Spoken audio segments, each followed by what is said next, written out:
Then आगे nuclear chemistry and radio activity का हमने लास्ट तक रेट ऑफ डीके पढ़ लिया था। और बेसिकली पहले तो ये बात की जानकारी ली थी कि रेडियो एक्टिविटी होता क्या है, रेडियो एक्टिव एलिमेंट क्या होते हैं, वो सारा, और उसके बाद रेट ऑफ डीके। अब आप ये बात समझिएगा कि रेट लॉ और यहाँ से आगे जो हम एक्सप्रेशन निकालने वाले वो क्यों कैलकुलेट करने वाले। बात बड़ी सिंपल सी, हम इसलिए ये सारी चीज़ें आगे की कैलकुलेट कर रहे हैं कि हमारा कहना बड़ा सिंपल सा है कि रेडियो एक्टिव एलिमेंट अगर कोई है तो बेसिकली वो क्या होगा, डिसइंटीग्रेट होगा, दैट इज डीके होगा, और डीके करके स्मॉल न्यूक्लियाई में कन्वर्ट होगा। तो हमें ये बात पता करनी है कि एक पर्टिकुलर टाइम इंटरवल होने के बाद कोई रेडियो एलिमेंट कितना ज़्यादा डीके होता है। जैसे आपको कोई टाइम इंटरवल दे देगा, आधा घंटा, 1 घंटा, 2 मिनट, 3 मिनट, 4 मिनट, कुछ भी टाइम इंटरवल दे सकता है। इतने टाइम इंटरवल के बाद वो पर्टिकुलर कितना डिसइंटीग्रेट होगा वो हमें कैलकुलेट करना पड़ेगा, वो हमें करना है इससे कैलकुलेट। नेक्स्ट चीज, ये जो रेट लॉ है इसके बेसिस पे जो अलग अलग रेडियो एलिमेंट है, जैसे हम पोलोनियम ले लें, यूरेनियम ले लें, और अलग अलग एलिमेंट है, तो इनको अगर इनका पर्टिकुलर न्यूक्लियर रिएक्शन हुआ या और कुछ हुआ तो इनसे क्या क्या न्यूक्लियाई बाहर निकल सकते हैं, वो कितने टाइम इंटरवल में निकल सकते हैं, कितना डिसइंटीग्रेशन कितने टाइम के साथ हो सकता है, 1 सेकंड में कितना डिसइंटीग्रेशन हो सकता है, ये सारी वैल्यूज हम यहाँ से कैलकुलेट करने हैं। तो हम स्टार्ट करने जा रहे हैं, दैट इज रेट लॉ। क्या होता है बात समझिए, क्या कहता है rate law, the rate of decay, the rate of decay, decay मतलब डिसइंटीग्रेट होना, the rate of decay of radio element at any instant, the rate of decay of radio element at any instant is directly proportional to the number of nuclei present at that instant। मतलब क्या कहेंगे, अगर एक word में अगर बात करें तो जैसे अगर हम लिख रहे हैं ये dn by dt is directly proportional to n, that is क्या कि rate of decay of radio element, ये रेट ऑफ डीके का आंसर है जो थोड़ी देर पहले हमने लाया था। थोड़ी देर पहले या प्रीवियस वीडियो में आपने लास्ट एक चीज स्क्वायर ब्रैकेट में करके रखी थी, वो देखा होगा कि rate of what decay, rate of what decay is of radio element at any instant, at any instant is, at any instant is directly proportional, at any instant is directly proportional to the number of nuclei.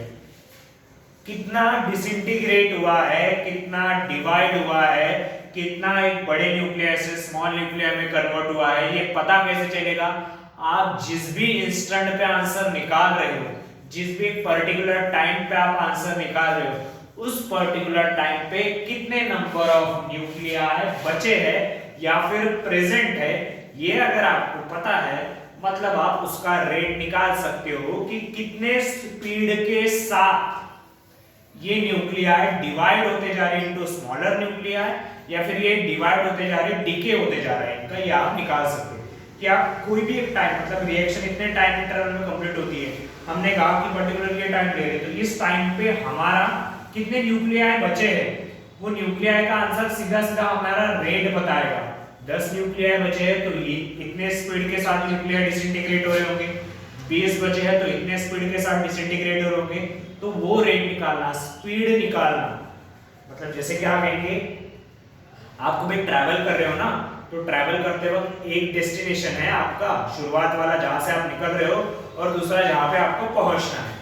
अब निकलने और पहुंचने के बाद अगर हम कहें आधे रास्ते में कहीं एक आधी जगह पे रुक के मुझे मेरी स्पीड कैलकुलेट करनी है, तो मेरी स्पीड क्या होगी, कॉमन सा सेंस, मेरा स्पीड कैसे निकलेगा, मैंने कितना डिस्टेंस कवर किया है वो डिवाइड बाय टाइम, तो मेरा क्या निकलेगा, स्पीड, मेरा क्या निकल जाएगा, स्पीड निकल जाएगा ना आराम से। और वो जो स्पीड है, वो स्पीड कैसे, ऑब्वियस कितना डिस्टेंस कवर किया है उसी बात पे डिपेंड करेगा ना, और जितना डिस्टेंस कवर किया है और उसके बाद अगर वो किसी चीज पे मैक्सिममली डिपेंड करेगा तो कितना डिस्टेंस बचा है उस बात पे भी डिपेंड करेगा। वही तो कहना है कि अगर किसी रिएक्शन का डीके निकालना है तो कितने नंबर ऑफ न्यूक्लियाई प्रेजेंट है उस पर्टिकुलर इंस्टेंट पे, अभी रिएक्शन जहां से स्टार्ट हुआ वहां से नहीं, जिस टाइम पे भी आप निकाल रहे हो उस पर्टिकुलर टाइम पे कितने नंबर ऑफ न्यूक्लियाई बचे हैं, उसका आंसर डायरेक्टली प्रोपोर्शनल किसके साथ होगा, रेट के साथ। किसके साथ, रेट के साथ। और रेट का आंसर कैसे डिनोट होगा, नेगेटिव। नेगेटिव क्यों, क्योंकि आपको बोला था कि आंसर क्या हो रहा है, डिक्रीज हो रहा है, that is number of nuclei क्या होते जा रहे हैं, डिक्रीज होते जा रहे हैं, इसलिए आंसर क्या आएगा, माइनस। और अगर ये आंसर माइनस में ही रहेगा और अगर हम यहाँ का प्रोपोर्शनल मतलब प्रोपोर्शनलिटी का साइन हटा दे तो हमें कांस्टेंट दे रहे, दैट इज लैम्बडा, कांस्टेंट दे रहे जिसे हम क्या कहते हैं, लैम्बडा। तो अगर लैम्बडा अगर ले रहे हैं और हम लैम्बडा का आंसर निकालने की कोशिश करें तो लैम्बडा इज इक्वल टू क्या हो जाएगा, 1/n इनटू dn/dt। ठीक है, नेगेटिव साइन तो रहने वाला है, वो तो सवाल ही नहीं, ये एक इक्वेशन हमारा आराम से आ सकता है कि n इधर मल्टीप्लाई में था, इधर चला जाएगा तो क्या में हो जाएगा, डिवाइड हो जाएगा। अब ये जो पर्टिकुलर है या फिर इस एक्सप्रेशन की लिखे हम, तो जहां पे dn/dt क्या डिनोट करता है, the number of nuclei decreases at particular time interval, rate of decay at any time t। क्या कहेंगे इसे, हम क्या कहेंगे, rate of decay at any time t। एक वर्ड में अगर लिखे तो ये क्या होगा, rate of decay at any time t। then n यानी क्या होंगे, कॉमन सा सेंस है, नंबर ऑफ न्यूक्लियाई, क्या होगा, number of nuclei, number of nuclei present at time t। और लैम्बडा क्या है, लैम्बडा एक प्रकार का क्या है, डीके कांस्टेंट। लैम्बडा एक प्रकार का क्या है, कांस्टेंट, डीके कांस्टेंट। प्रोपोर्शनलिटी का साइन हटाने के लिए हमने डीके कांस्टेंट लिया है। ठीक है, अब ये अगर हो गया तो नेक्स्ट चीज जो हम यहाँ से आगे स्टार्ट करने जा रहे हैं, दैट इज सिंपल से नेगेटिव में हम कहेंगे, तो दैट इज बराबर देखिएगा, एक्सप्रेशन फॉर डीके कांस्टेंट। अब ये चीज क्या है, एक्सप्रेशन कैसे बनाएंगे, ये इक्वेशन ले लेते बराबर है, क्या है ये इक्वेशन हमारा, lambda is equal to -1/n into dn/dt। ठीक है, हालांकि dn के आगे नेगेटिव साइन होना चाहिए, लेकिन मैंने कॉमन निकाल के आगे लिख दिया है। ठीक है, अगर ये अगर होगा तो इसको अगर आप थोड़ा सा अगर चेंज करो तो ये क्या होगा, लैम्बडा इधर क्या आएगा, ये 1/dt इनटू क्या हो सकता है, dn/n, आराम से हो सकता है, डिनोमिनेटर एक्सचेंज किया। अब इसको अगर आप ले लेंगे तो ये क्या होगा, lambda/dt is equal to -dn/n। अब ये अगर लिया है, इसी को आगे कंटिन्यू करते हैं, सॉल्व करते वक्त तो इसको थोड़ा सा ऐसा लिख लेते हैं कि that is dn/n is equal to -lambda/dt, -lambda/dt, ये लिख दिया हमने। अब इसको हम क्या करेंगे, इंटीग्रेट करेंगे, क्या करेंगे, integrating about equation on both the side, या फिर इंटीग्रेटिंग लिखा तो भी चलेगा, इंटीग्रेटिंग लिखा तो भी चलेगा। इसको हम क्या करें, इंटीग्रेट करें, इंटीग्रेट कर रहे तो क्या आएगा, इंटीग्रेशन का sign dn/n is equal to integration of, यहाँ पे माइनस साइन आ गया, lambda/dt। लेकिन इसको अगर हम थोड़ा सा स्पेसिफिक करें तो ये क्या होना चाहिए, 1/n into dn is equal to lambda constant है, कांस्टेंट वैल्यू तो वो कहाँ आएगा, बाहर, और अंदर क्या बचेगा, dt, क्या बचेगा, dt। तो अगर आपने इंटीग्रेशन पढ़ लिया हो या फिर अगर आपने इंटीग्रेशन नहीं पढ़ा हो तो एक बात बता दूं, इंटीग्रेशन अगर नहीं पढ़ा हो तो इधर साइड थोड़ा सा लिख देता हूं। ठीक है, इंटीग्रेशन अगर नहीं पढ़ा हो तो integration of 1/t into dt, इसका आंसर सीधा सीधा नेचुरल लॉग ऑफ t होता है। नेचुरल लॉग ऑफ क्या होता है, t होता है, 1/t into dt integration of, उसका आंसर क्या होता है, नेचुरल लॉग ऑफ क्या होता है, t होता है। यहाँ पे कौन है, 1/n, तो इसका आंसर क्या होगा, ln, दैट इज ये ln है, ln that is natural log, क्या होगा, नेचुरल लॉग, दो लॉग आते हैं, नेचुरल लॉग और लॉग टू द बेस 10। यहाँ पे अगेन देन साइन क्या आएगा, माइनस लैम्बडा, और यहाँ पे क्या आएगा, t, क्योंकि एक और बात ध्यान में रखिएगा, इंटीग्रेशन ऑफ dt इस क्या आता है, t, इंटीग्रेशन ऑफ dt क्या आता है, t। अब ये इक्वेशन हमारा आ गया है, lambda n is equal to minus, sorry natural log of n is equal to minus lambda into t plus जब हम इंटीग्रेशन करते हैं तो हमें एक कांस्टेंट लेना पड़ता है, हमें क्या लेना पड़ता है c क्या है हमारा इंटीग्रेशन कांस्टेंट, c क्या है हमारा, क्या है इंटीग्रेशन कांस्टेंट है, c क्या है हमारा इंटीग्रेशन कांस्टेंट। ठीक है, अब अगर ये इंटीग्रेशन कांस्टेंट है इसको हम ले रहे इक्वेशन 1, देन सेकंड इसको हम ले रहे इक्वेशन 2। अब c अगर इंटीग्रेशन कांस्टेंट है तो c का आंसर भी निकालना पड़ेगा ना कि c का आंसर आता क्या है। तो c का आंसर कैसे निकालेंगे, मैं इस इक्वेशन को थोड़ा सा बाद में सॉल्व करूंगा और पहले आप देख लीजिएगा कि c का आंसर कैसे निकालेंगे। c का आंसर हम कुछ इस प्रकार निकालेंगे कि c यानी क्या होता है इंटीग्रेशन कांस्टेंट है, तो कांस्टेंट का आंसर निकालते वक्त हम क्या करेंगे, चलो कंसीडर करते हैं लेट n नॉट, लेट क्या n not be the number of nuclei, let n naught be the number of nuclei present at any arbitrary time t is equal to 0। मतलब जब हम इस पर्टिकुलर इक्वेशन में t is equal to 0 लेना है तो n is equal to क्या लेंगे n naught, तब c का वैल्यू या c का आंसर डिराइव होगा। t is equal to क्या लेना है बेसिकली t naught, मतलब जिसे हम कहेंगे इनिशियल टाइम, तो वो तो हम सीधा सीधा कितना ले रहे हैं 0, कितना ले रहे हैं 0।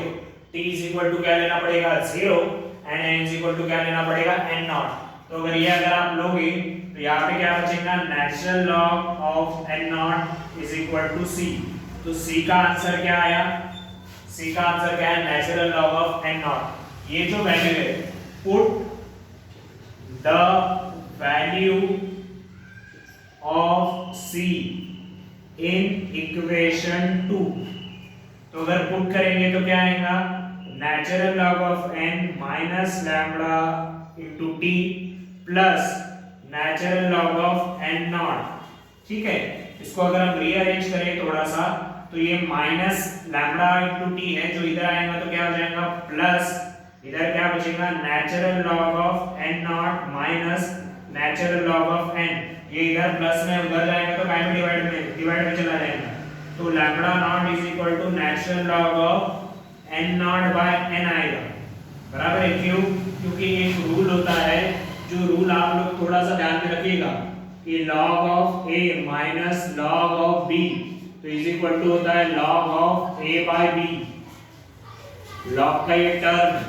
ठीक है, तो उसी प्रकार ये डिवाइड में चला गया, तो अगर हम इसको लेंगे तो ये क्या हो जाएगा लैम्बडा इनटू 1 बाय dt, इधर मल्टीप्लाइड में इधर डिवाइड में चला जाएगा तो natural log of n naught minus n naught by n, ये हमारा आंसर आएगा, ये हमारा क्या आएगा आंसर आएगा।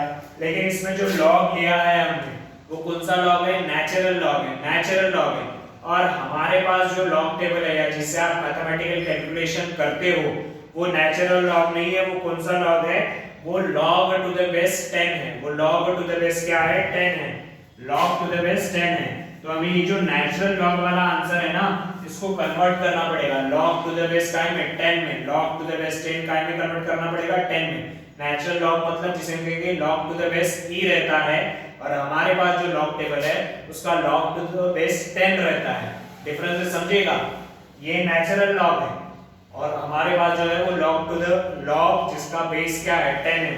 तो अगर ये हम बात करेंगे तो यहाँ पे हम लिख देते हैं बेसिकली बात, ये आपके टेक्स्ट बुक में नहीं लिखा है लेकिन बराबर समझिएगा, converting natural log to log to the base 10, ये मैं अलग से लिख के दे रहा हूँ, ये इस इक्वेशन में नहीं है। ठीक है, converting natural log to the base 10। मान लीजिएगा आप कोई एक ऐसी क्वांटिटी दे रहे हो x जिसका बेस क्या है e है, मतलब जैसे इनका बेस e है ना वैसे वो भी ये नेचुरल लॉग है, वो भी नेचुरल लॉग है। तो यहाँ पे आप क्या करोगे, इसको अगर आप लिखो तो आप सीधा सीधा क्या लिख सकते हैं log x और इधर क्या लिख सकते हैं log e, आराम से, क्योंकि वो बेस में तो नीचे आ सकता है। अब न्यूमरेटर और डिनोमिनेटर दोनों को अपन डिवाइड करेंगे log टू द बेस 10 से, कैसे डिवाइड करेंगे log 10 से, तो यहाँ पे क्या आएगा log e to the divide में क्या आएगा log 10।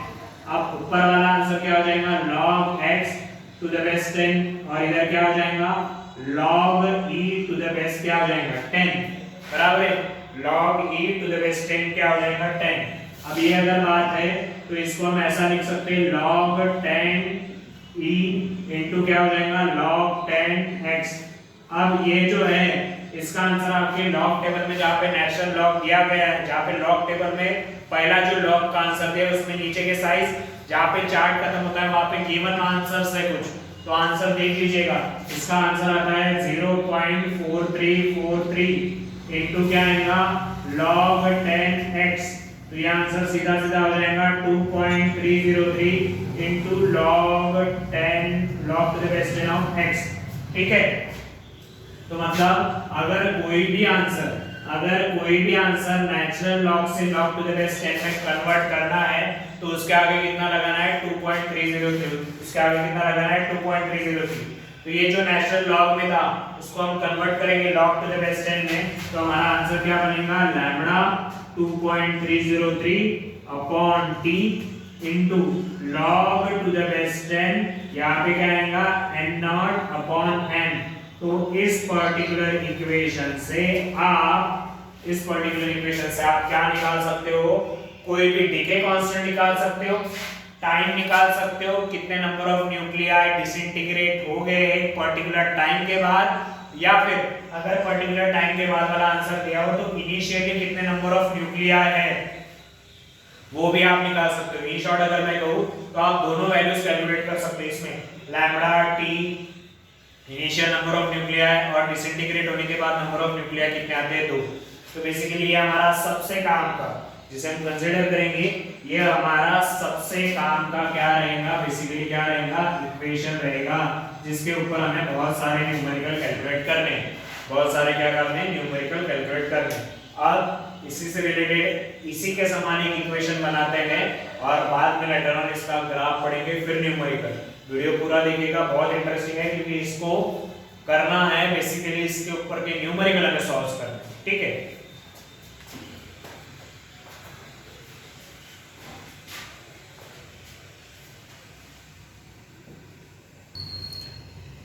चलिए तो आगे बढ़ते बेसिकली ये इक्वेशंस होने के बाद इसके बेसिस पे अपन कैलकुलेट कर सकते हैं लैम्बडास की वैल्यू। ठीक है, तो हम एक काम कर देते हैं, इसको ले लेते हैं इक्वेशन नंबर 3 और इसको ले लेते हैं इक्वेशन नंबर 4।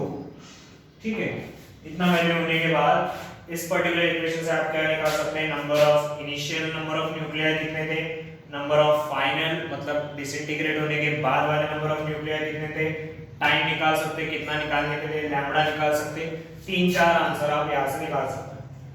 लेकिन एक और आंसर से बात बराबर देखिएगा कि अगर हम ये इक्वेशन वापस ले लें कि lambda t is equal to natural log of n naught minus natural log of n, इसको अगर थोड़ा सा रीअरेंज करें और ऐसा लिखें natural log of n plus इसके आगे आएगा minus sign natural log of n naught, और अगर हम ये माइनस साइन कॉमन ले लें तो यहाँ पे क्या आना चाहिए natural log of n minus natural log of n naught, यानी हो जाएगा lambda naught is equal to minus natural log of n upon n not.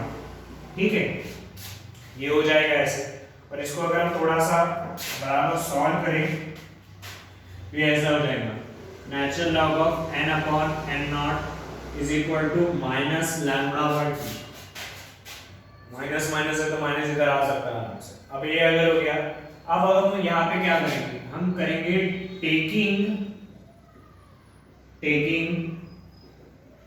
Antilog on both the side, taking antilog on both the side, हम दोनों तरफ क्या लेने वाले हैं एंटीलॉग लेने वाले हैं। तो यहाँ पे क्या एंटीलॉग और नेचुरल लॉग दोनों कैंसिल हो जाएंगे, तो n अपॉन क्या बचेगा n नॉट, और यहाँ पे अगर एंटीलॉग लेंगे तो आगे वाली टर्म सीधा सीधा e के पावर में चली जाएगी, आगे वाली टर्म सीधा सीधा क्या में चली जाएंगी e के पावर में चली जाएंगी, e टू द पावर। और इसको अगर आप और थोड़ा सा वैल्यू के हिसाब से सोचो तो n is equal to n naught into a to the power minus lambda by 2, ये अगेन एक इक्वेशन आ सकता है जिसे हम इक्वेशन नंबर 5 डिनोट करते हैं। ठीक है, तो हम ऐसी बात कह सकते हैं कि इक्वेशन नंबर 4 और इक्वेशन नंबर 5 के लिए 5 के हिसाब से हम decay constant, number of nuclei after disintegration, after decay सब वैल्यूज आराम से कैलकुलेट कर सकते हैं अप टू और इक्वेशन नंबर और इक्वेशन नंबर का के हिसाब से 5 के हिसाब से। ठीक है, इक्वेशन नंबर 4 और इक्वेशन नंबर 5 के हिसाब से। हालांकि 5 वाला हम इस्तेमाल नहीं करेंगे ज्यादा, क्योंकि e का बेस लेना वो हमारे पास थोड़ा सा, हमारे पास नेचुरल लॉग का कोई इतना खासा एक्सप्लेनेशन नहीं है, तो हम लॉग टू द रेस्ट मतलब यही वाला फॉर्मूला बार बार इस्तेमाल करके चलेंगे।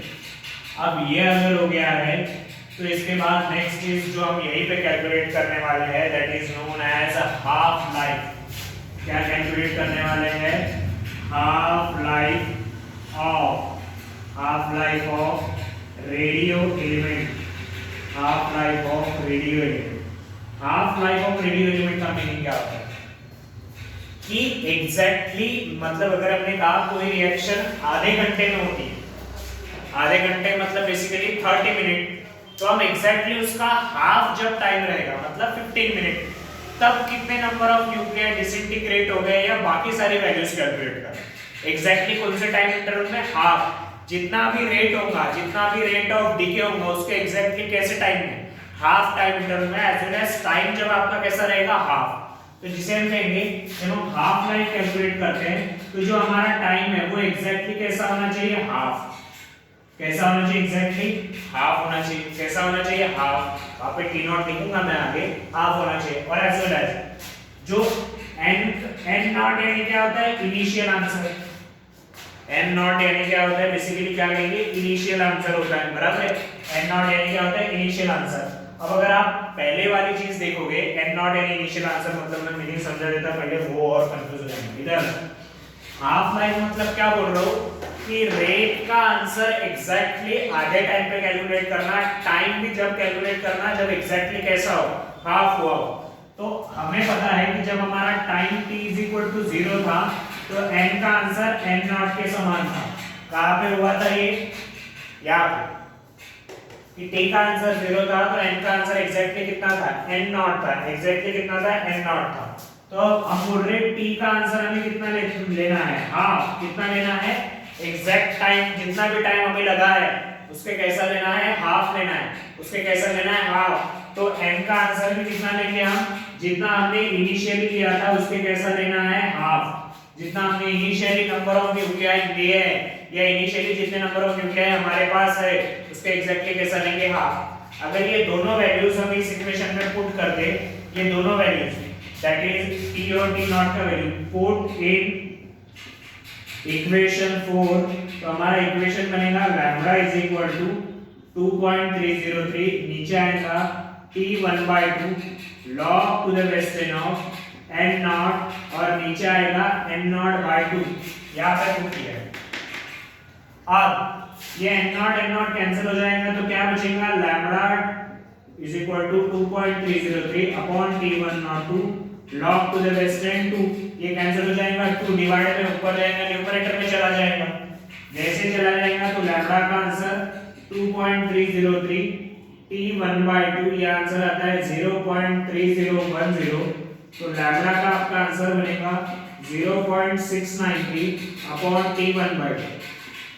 यह आपका नेक्स्ट सिक्स्थ वाला एक्सप्रेशन, जिस एक्सप्रेशन से आप किसी भी पर्टिकुलर रिएक्शन का हाफ लाइफ कैलकुलेट कर सकते हो। क्या कैलकुलेट कर सकते हो? Half life of radio element. Half life of radio element, half life या फिर डीके कांस्टेंट दोनों कैलकुलेट कर सकते हो। तो ये जो दो है that is equation number 4 and the equation number 6, ये आपके सबसे ज्यादा काम के हैं और इसके ऊपर हमें बहुत सारे न्यूमेरिकल कैलकुलेट करने हैं, ठीक है। दैट इज एक्सट्रीमली, ये किसके लिए? ये decay constant, time, initial number of nuclei, disintegrate होने के बाद हम कितने नंबर ऑफ न्यूक्लियाई बचे उसका आंसर निकालने के लिए। और ये वाला है, ये कोई भी रिएक्शन को जितना टाइम लगा है उसके मुकाबले हाफ लगने के लिए कितना टाइम लगता है, उस वक्त कितने न्यूक्लियाई डिसइंटीग्रेट हो गए, इन सब के आंसर निकालने में ये दो इक्वेशन हमें मदद करेंगे। तो ये जो चीजें लिखी है इनको नोट डाउन कीजिए, बहुत काम की चीज है। और नेक्स्ट हम इसके ऊपर पढ़ेंगे ग्राफ और फिर इसी टॉपिक में हम इसके ऊपर के न्यूमेरिकल लेने वाले हैं, ठीक है।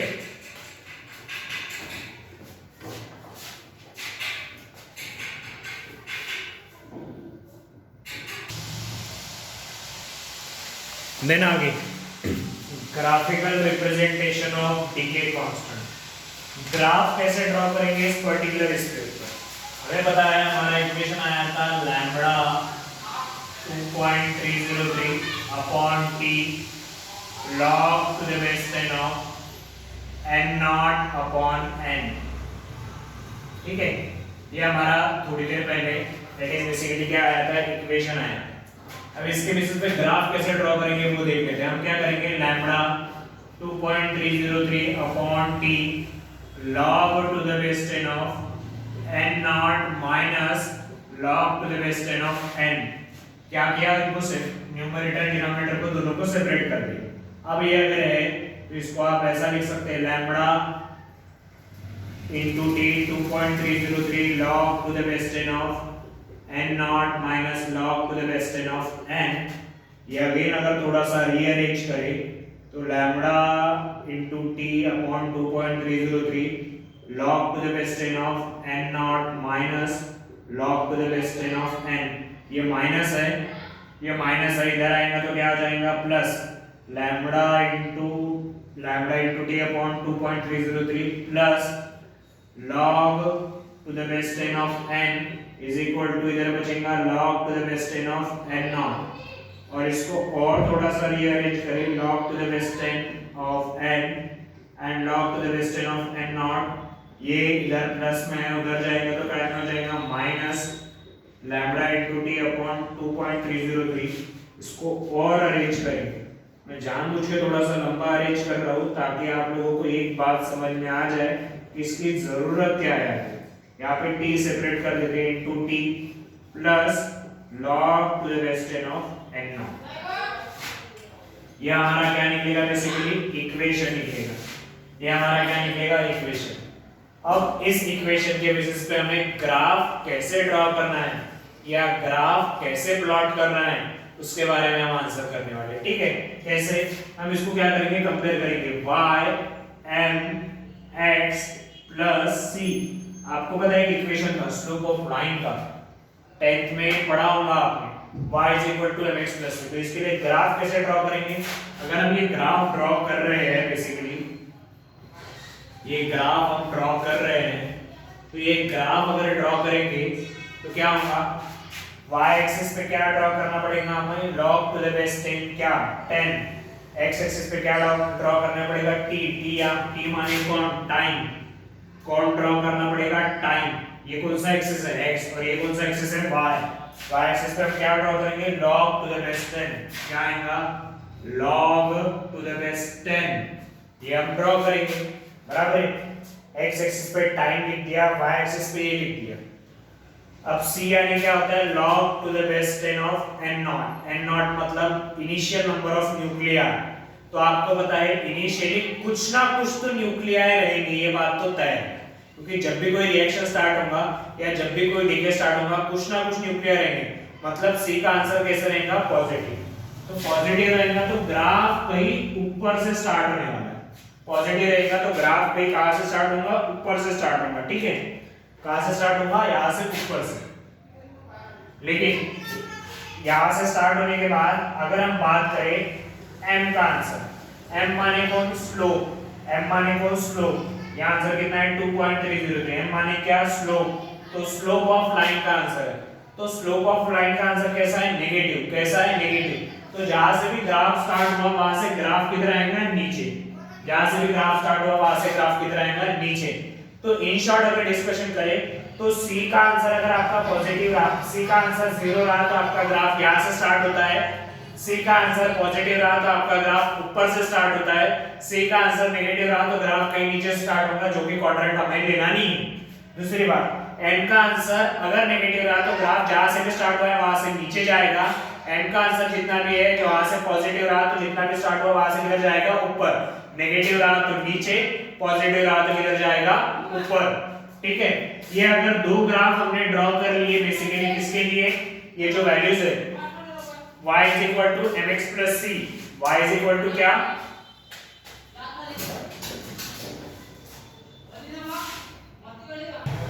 देन क्या कि c और m के आंसर के बेसिस पे हम ग्राफ डिनोट करते हैं और प्लॉट करते हैं। अब ये होने के बाद हमने थोड़ी देर पहले एक और इक्वेशन लिया था, जो इक्वेशन कुछ ऐसा था हमारा, dn by dt is directly proportional to n। इसको अगर थोड़ा सा कांस्टेंट के साथ अगर प्रोपोर्शनलिटी का साइन हटा के कांस्टेंट लेके और बाकी सारी वैल्यूज लेके अगर इसका ग्राफ ड्रॉ करें तो वो भी आराम से ड्रॉ हो जाएगा। थोड़ा सा तिरछा निकल गया है, उसको करेक्ट कर देते हैं।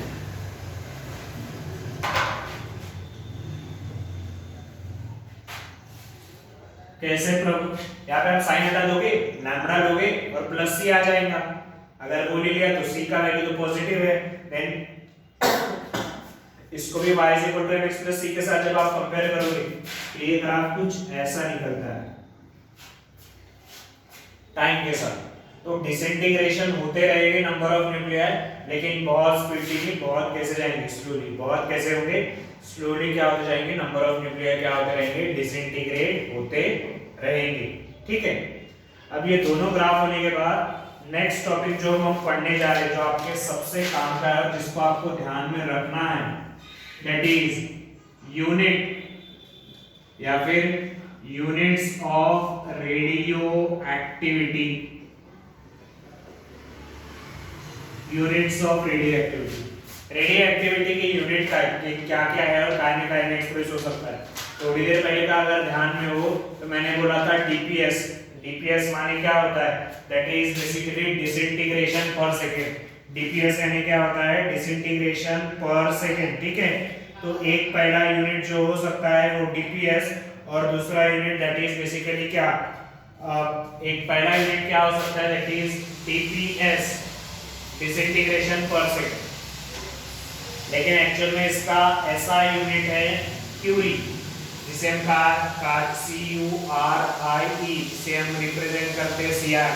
मादाम क्यूरी नाम सुना होगा आपने कहीं ना कहीं, जिन्होंने फर्स्ट रेडिएशंस के बारे में डिस्क्रिप्शन दिया था, मादाम क्यूरी। ठीक है, तो ये अगर है तो क्यूरी अगर रहा तो इसके that is CR 3.7 into 10 to the power 10 dps। dps माने क्या, डिसइंटीग्रेशन पर सेकंड। कितना डिसइंटीग्रेशन होता है, 3.7 into 10 to the power 10 dps। ठीक है, इसके साथ साथ एक और यूनिट आता है बैकबैरल। एक और यूनिट क्या आता है, बैकबैरल। क्या आता है, बैकबैरल। क्या, बैकबैरल। बात बराबर सुनिएगा, क्या आएगा, बैकबैरल। लेकिन वन बैकबैरल और वन डीपीएस ये दोनों ही क्या होते हैं, सेम होते हैं। बैकबैरल और डीपीएस क्या होते हैं, सेम होते हैं। बैकबैरल और डीपीएस क्या होते हैं, सेम होते हैं। ठीक है, तो आपको एक बात ध्यान में रखनी है कि रेडियो एक्टिविटी का यूनिट क्या क्या हो सकता है, या तो बैकबैरल हो सकता है, नहीं तो डीपीएस हो सकता है। दोनों में से कोई तो भी एक यूनिट हमें न्यूमेरिकल्स में दिया जाएगा रेडियो एक्टिविटी के लिए। ठीक है, मतलब कितने डिसइंटीग्रेट हो रहे हैं उसके लिए। तो ये था आपका दो ग्राफिकल रिप्रेजेंटेशन और यूनिट। इसके बाद हम स्टार्ट करने जा रहे हैं न्यूमेरिकल। इसी टॉपिक पे मैं पेज नंबर बताऊंगा, कहाँ से न्यूमेरिकल कलेक्ट करने वाला हूँ, तो बेसिकली लेने वाला हूँ। तो बुक सारी साथ में रखिएगा, जो आपको अपने रिलेटेड क्लास की तरफ से अवेलेबल हुई है उसको आप अपने साथ रखिएगा, तो आगे के लिए समझने में आसानी रहेगी। ठीक है,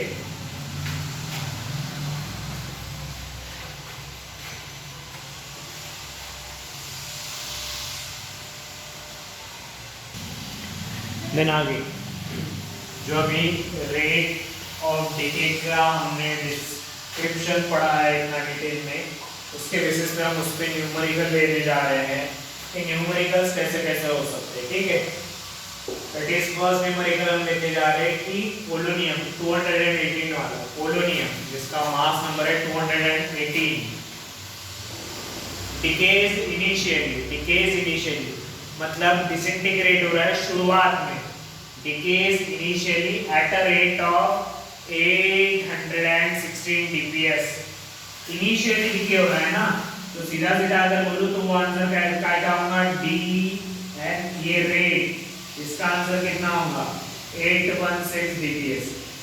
एंड नॉट क्यू क्योंकि इनिशियल वाला है, एंड नॉट क्यू क्योंकि इनिशियल वाला आंसर है। ठीक है, देन आगे क्या बोला है, the rate falls to, rate शुरुआत में इतने स्पीड से हो रहा था, फिर रेट क्या हो गया, स्लो हो गया, थोड़ा सा क्या हो गया, गिर गया, फॉल हो गया।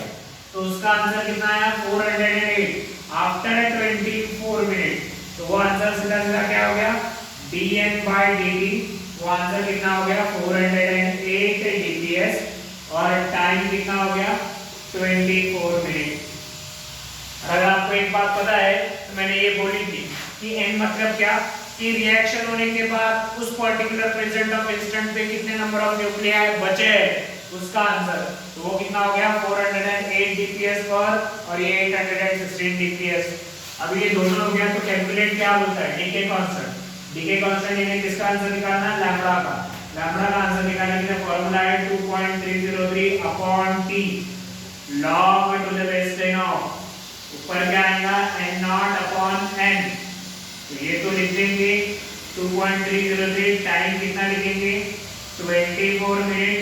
यहाँ पे क्या आएगा log to the base 10 n naught मतलब आंसर कितना है 816 डिवाइड में कितना है 408 बराबर है। ये वैल्यूज आप इसका लॉग का आंसर निकाल लीजिए सीधा सीधा, इसके लॉग में से इसका लॉग सब्ट्रैक्ट कर लीजिए, इसके लॉग में से इसका लॉग सब्ट्रैक्ट कर लीजिए, जो भी आंसर आएगा उसको आपको मल्टीप्लाई में और लैम्ब्डा का फाइनल आंसर निकालिए, ठीक है। और इन दोनों की यूनिट अगर डीपीएस है वो तो कैंसिल हो जाएंगी, इसका यूनिट मिनट है तो ऊपर जाएगा तो लैम्ब्डा का यूनिट क्या आएगा सीधा सीधा क्या आ जाएगा मिनट इनवर्स, क्या आ जाएगा मिनट इनवर्स, ठीक है। देन ये होने के बाद second that is half life, क्या बोल रहा है half life of sodium. Half life of sodium कितना 24 वाला, ये है 900 मिनट, मतलब टाइम कितना बोला गया है 900 मिनट। क्या निकालने के लिए बोला है what is it's decay constant, तो आपको पता है हाफ लाइफ के लिए फॉर्मूला है 0.693 अपॉन t1/2, ये 0.693 अपॉन 900 मिनट। इस 693 को 900 से डिवाइड कीजिए, सीधा सीधा आपका आंसर आ जाएगा, सीधा आपका आंसर आ जाएगा टाइम में मिनट इनवर्स। तो इसी प्रकार आपको क्वेश्चन करने हैं, डीके कांस्टेंट निकालना पड़ेगा, हाफ लाइफ निकालना पड़ेगा, number of nuclei initially, rate बाद वाला शुरुआत वाला सभी निकालने पड़ेंगे। तो इसके लिए कुछ होमवर्क आपको दे रहा हूँ, that is question number 56 to 74 in the page number of 112 से 130। ये कहाँ पे है, ये आपको जो बुक रेफर करवाई है पर्टिकुलर क्लास में उस बुक में ये पेज नंबर देखिएगा और इतने क्वेश्चन ये सारे आपको आपके कॉपी में छुड़ाना है, जरूरी है, क्योंकि तब आपको रेट कैसे निकालना, लैम्ब्डा का आंसर, टाइम का आंसर कैसे निकालना, वो सारे आंसर्स आ जाए, ठीक है। यहाँ पे हमारा रेट ऑफ डीके का पूरा टॉपिक एंड होता है। वीडियो बार बार रिमाइंड करके देखिएगा, न्यूमेरिकल कैसे किए तो ये देखिएगा, आंसर नहीं निकाले मैंने फाइनल वो आप लोग निकाल लीजिएगा, लॉग टेबल आपको यूज करना आता है, ठीक है। उसी बेसिस पे ये सारे आंसर्स कैलकुलेट करके निकालिए, ठीक है। और इतना होमवर्क है जिसको आप याद से कंप्लीट कीजिए।